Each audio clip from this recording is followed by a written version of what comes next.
I'd say take some time off. I would encourage my wife to get back in the ring, and she'd be a good hire for AEW. I mean, he basically said, take your time off. AEW would love to hire your wife, though.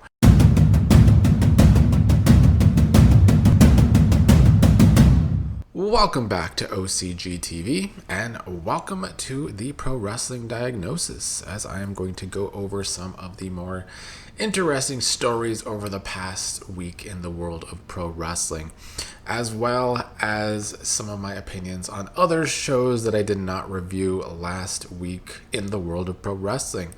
And of course, the biggest stories this past week was more WWE releases. The biggest names in the new batch of releases were The New Day, unfortunately. Some WWE vets, the locker room, probably not very happy about this. They were a big presence in the locker room. It's all you ever hear about Kofi and Xavier. And are they inevitably going to AEW? It probably seems that way. It seems like that's something the Young Bucks want to happen. But what I think this points to with this departure, I go back to their heel turn. And I've been very critical of Triple H's booking. And this is just another example as to why. They turned New Day heel, and it was a great segment. And then there was absolutely no follow-up on it. No storyline waiting in the wings. Triple H had no creativity of how to go from a great heel turn segment and keep momentum going. That was 2 years ago. I've lost faith in Triple H since then, but here we are, still stuck with them. Anyway, the rumor mill is, of course, really following these stories because Roman Reigns might be the next person that is a departure from the WWE, because why the New Day departed is that it seems as though TKO wanted to restructure their contracts. They had some big contracts. They were veterans. And now news has broke that Roman Reigns was originally advertised for all Raw episodes in June, but is no longer listed for any of them. He is still scheduled to work Night of Champions on June 27th, though, as far as it stands right now. But they probably are trying to renegotiate Roman Reigns' contract. The New Day had these big contracts, and they were not being used much on TV despite those contracts. We all know that Roman Reigns does not have a lot of dates in his contracts, and maybe that is what they want to renegotiate. Maybe they want more dates for the money they are paying him. Maybe they want him to take a pay cut. I don't know. But it is an interesting sign that he was scheduled in June and now he no longer is. Does that mean he's going to lose to Jacob Fatu? That is a very intriguing thought to me personally. It could just be Roman, being the part-timer that he is, though. It doesn't mean he's going to lose to Jacob. He might win, and then we don't see him on any TV shows, and then he's still at Night of Champions, because that is what he is still scheduled for. I do think that is a possibility. One thing I also wanted to talk about was Aleister Black. He was one of the original departures this year from the WWE cuts. But JR had some interesting words about him because once he was cut from the WWE, we saw some shady posts on social media from AEW wrestlers because AEW wrestlers cannot stay off of social media. They love to act like teenagers. JR was also throwing shade at Aleister Black. I'd say take some time off, step away for a few months. I would encourage my wife to get back in the ring, and she'd be a good hire for AEW. I mean, he basically said, take your time off. AEW would love to hire your wife, though.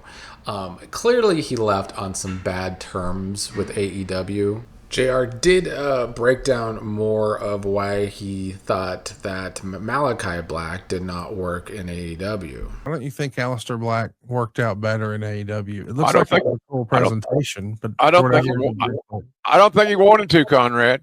I don't think he was happy there. I think he looked at it as a step down. He's in the minor leagues or some shit. But that's that WWE mentality rubbing off on you. Clearly, Aleister Black always wanted to be in the WWE. He was known as one of Triple H's guys, and I do think that Triple H always wanted him back. But I think in the end, he might have screwed over himself because now he's on bad terms with AEW. WWE released him after a year. I mean, I personally have never really seen it in the guy. Sorry, I haven't. So I'm not surprised by the release whatsoever. But hopefully he can land on his feet somewhere. I'm sure he would be good in any of these many wrestling companies. While we are on the subject of AEW, I should talk about the Twitter rumors about AEW from this Nick Lopiccolo guy who was an agent for people, some wrestlers, some other people in Hollywood. He was saying, please ask Tony if WBD told him back in August they would not be renewing AEW. WB told him in August. I confirmed it directly and triple sourced it. Please ask why Tony has been acting like. Basically wanted to say that Tony's been acting like that's not happening. Now, the thing is, this Nick guy and Tony have been beefing for months on Twitter. And this Nick guy certainly goes on what seems like drug-fueled rants about AEW and Tony Khan many times. So him being the source, even though he probably does have sources in Hollywood, I do believe that part. But him being the source of this, it's hard to take because he clearly has an axe to grind with Tony Khan and AEW. Of course, there is the big merger happening in the future, and AEW's time on TNT could be up in the air for real. I feel like it's too soon to tell. So I don't know if this is just this guy trying to attack AEW per usual, or if there is some real merit there. I do think pro wrestling needs a solid number 2 company, and AEW being off of TV would not be great. And with the TV in the US being so monopoly-like, where there's only so many networks left that aren't owned by some big conglomerate, I think it would just leave Disney if AEW is kicked off of this channel, because WWE is obviously with Netflix, with NBC Universal, with CW. Actually, WWE is with Disney because they're with ESPN. TNA has AMC. So yeah, the options not great out there if they can't work this out. I think they would really have to work with like Amazon Prime is the only one I could think of off the top of my head. So, I mean, I'm hoping AEW lands on its feet, even though I've been very critical of Tony Khan, and I will continue to be critical of Tony Khan and the decisions that he makes. I do feel like, as I said all of last week, there's more focus on AEW. And while we're on that subject, I would like to rank the top wrestling shows from the week of April 27th to May 3rd. In last place at number 8, I have NXT. It's a rough point for NXT because they were poached of all their talent. So Shawn Michaels has to build up new stars, and it takes time. It's gonna take time. It was a very chaotic episode of NXT last week. So for a lot of debuts, people trying to. The whole theme was that people need to come out and take this opportunity, and that was a good way of doing it. But like, I'm not invested in any of these people trying to take opportunities yet, and that's what they have to make me be, is invested. So it's going to be very hard for NXT going forward to really try and get me invested again. I would like to keep doing these rankings every week, and so right now NXT has a hard path for at least the next few months because they were poached of a lot of their stars. In 7th place, I put AEW Collision. It was a glorified house show this past weekend where it was just matches with not a real build to them or any heat on them. Some weeks Collision actually does try and have angles to further storylines, and then some collisions like this past week really are there just to have these heatless matches so that Tony Khan can be a lazy booker, and that was what happened this past week. In sixth place, I have TNA Impact. TNA is another one where I feel like at least 1 or 2 weeks out of the month, they're going to have a pretty entertaining show. And then the other episodes during the month, it leaves a lot to be desired. And I feel like it's just lazy booking. Let's just put a show out there. And that's how I felt this last week was. There was no real standout matches and no real standout angles. At number 5, I have SmackDown. I already did my review for this over the weekend where I felt like it was totally a 1995 WWF show. It appeals to the children, and that's great and all.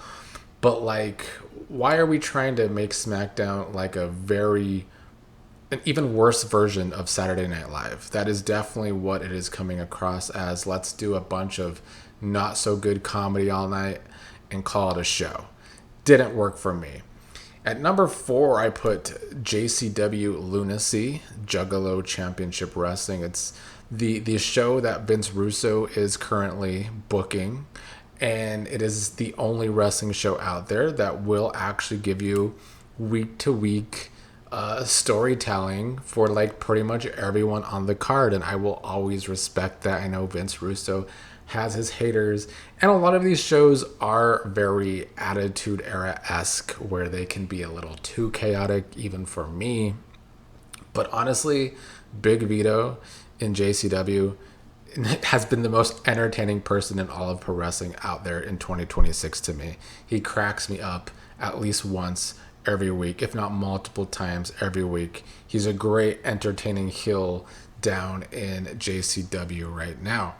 At number 3, I put Raw because, at least unlike SmackDown, Raw is trying to put on a more, I want to say, aggressive show where it's not totally a comedy act all night long.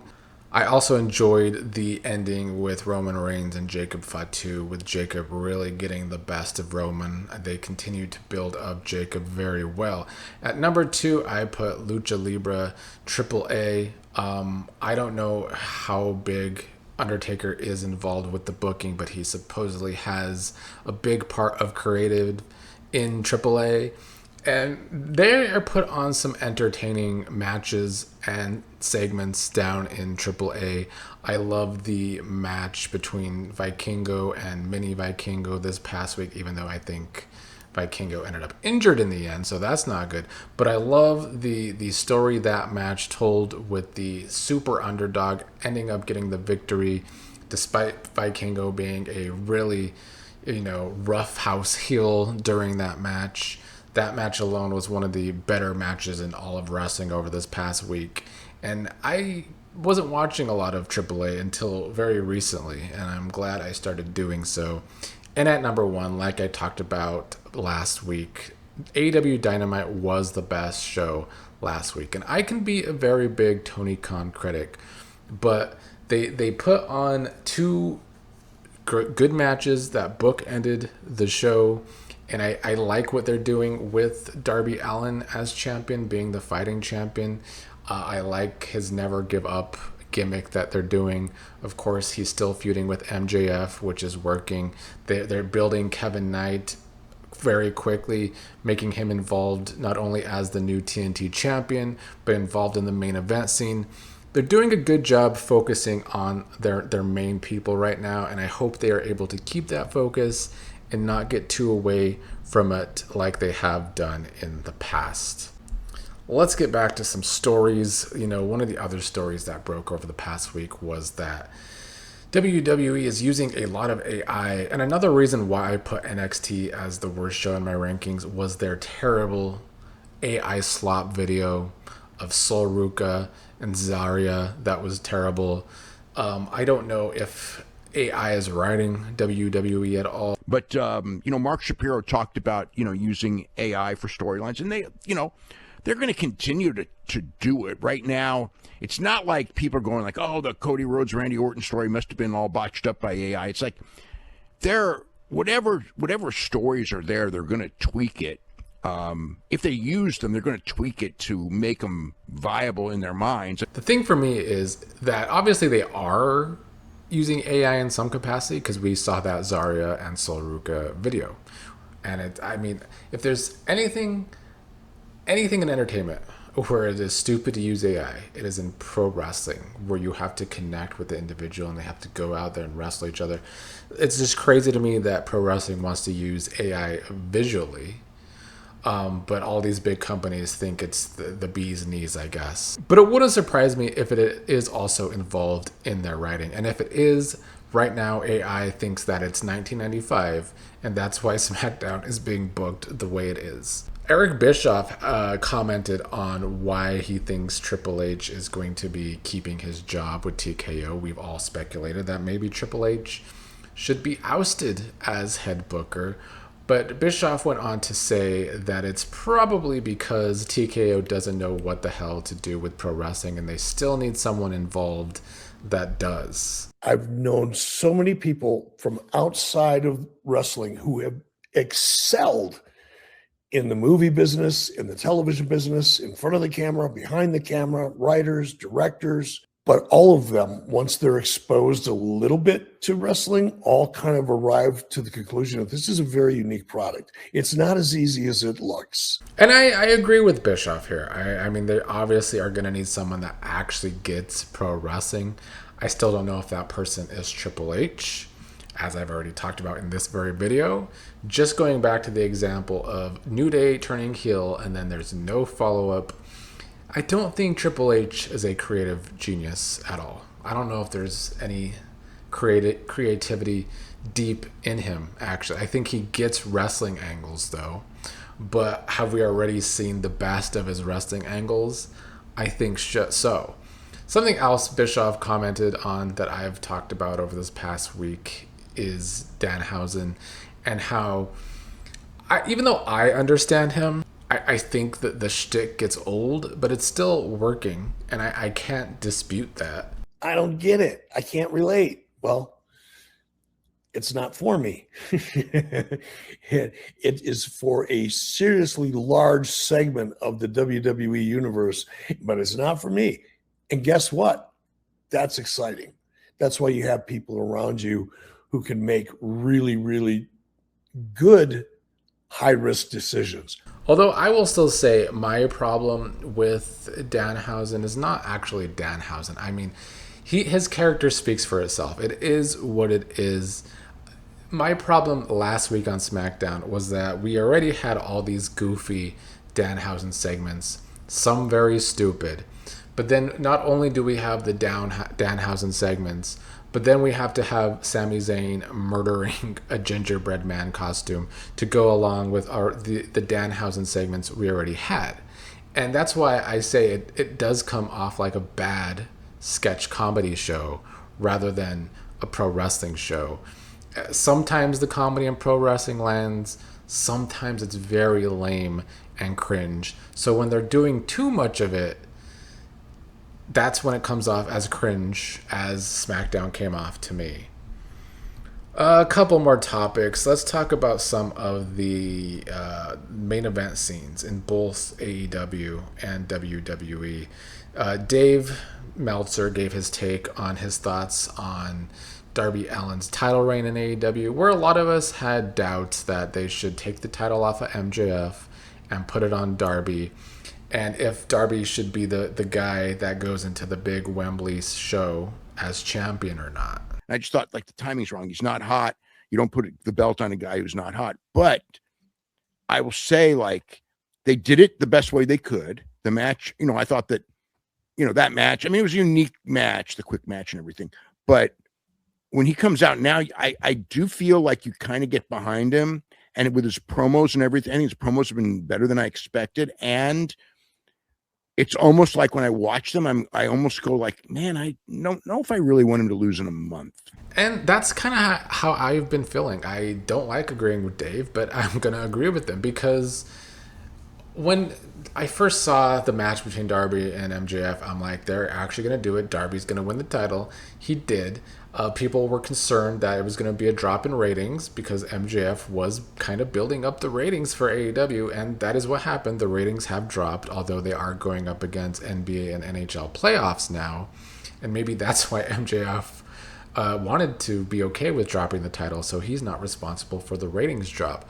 But on a creative level, I have enjoyed Darby's title reign so far, and I do like the underdog thing, and I too would like it to go on longer than just 1 month. So, I mean, either way, though, I am intrigued on how they are going to get out of this for Darby. When will he lose the title? Will it have been a good enough reign for them to have done this in the first place? Those are the questions I'm going to be asking as we continue along with this Darby Allin title reign. And then the WWE, Peter Rosenberg was talking about how maybe they just need to pull the trigger on Jacob Fatu and have him beat Roman right now. And with the rumors of Roman's contract, that could be what's happening. But it would be electric. It would be one of those times. No, everyone thinks Jacob's mage. No one expects he's going to win. If Jacob were to win this match dip, it changes his trajectory forever, in my opinion. Beyond. And I agree here. I mean, if Jacob Fatu wins the title off of Roman, he kind of is made for the foreseeable future. He took out Roman Reigns right away. It would help the problem of how Roman likes to be part-time on television. And if he's not appearing in June, it makes sense to put the title on Jacob Fatu rather than having your champion off of TV the entire month of June. But as we've seen in the past, it could just be Roman still goes over here. We don't see him on TV for weeks, but then he has a match on the next PLE. And that can easily be happening here. But I'm also intrigued with how that world title match is going to play out. I think both AEW and WWE are doing a good job with those two titles specifically. Where Cody Rhodes is concerned, that's been my problem with the WWE, with that championship. But I'm sure I'll have more to say about that when I review the next SmackDown. Thank y'all for joining me.